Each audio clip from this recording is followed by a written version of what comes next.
Hello guys, welcome to Indian Cybersecurity Solutions. I have already discussed about the clustering algorithm, and today I want to discuss the Python programming, and I'll use the clustering through the Python.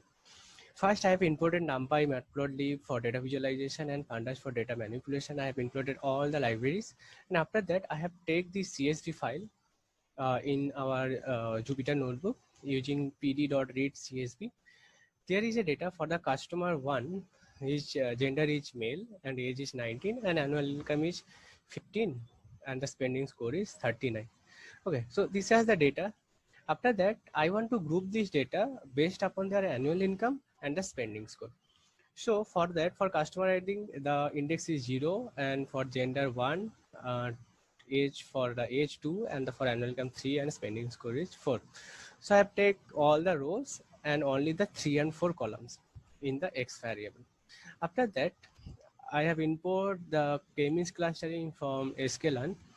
Then I want to calculate the distance from every point. The total number of points I'll initialize 10. First, I'll calculate the distance from all the points to single point when the k is equal to 1. Means I have using the one for loop. When k is equal to 1, that will calculate the all the distance.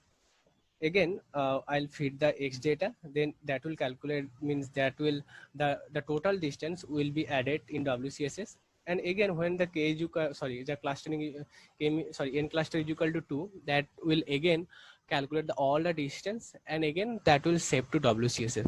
That is a step-by-step process, and this is called the elbow method.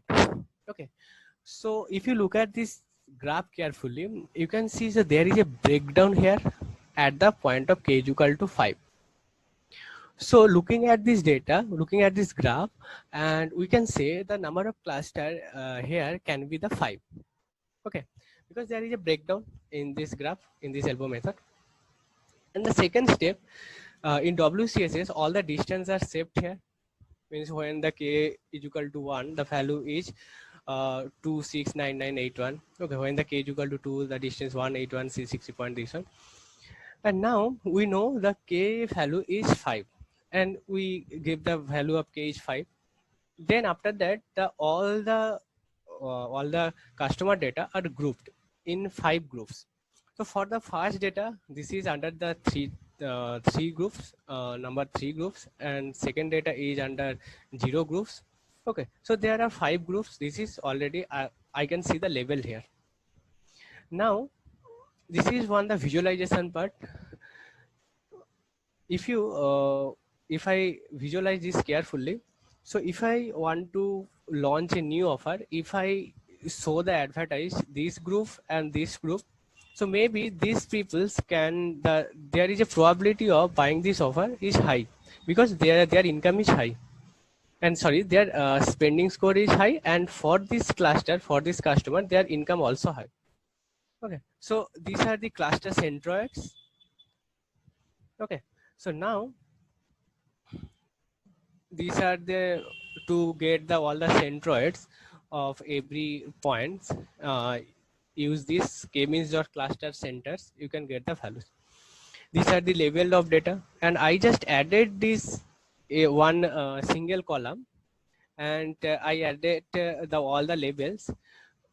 In this data, you can see this data, if someone in annual income is 15 and spending score is 39, so he's under the label 3 number groups. And if someone annual income is 15 and the spending score is 81, he's under the 0 groups.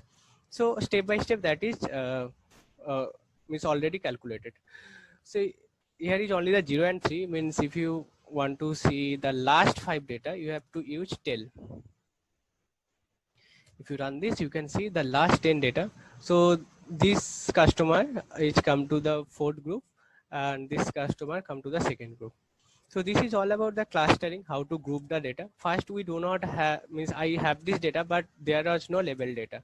After clustering, you can see we have added the label of every customer ID. Okay, so thank you everyone. This is all about the clustering.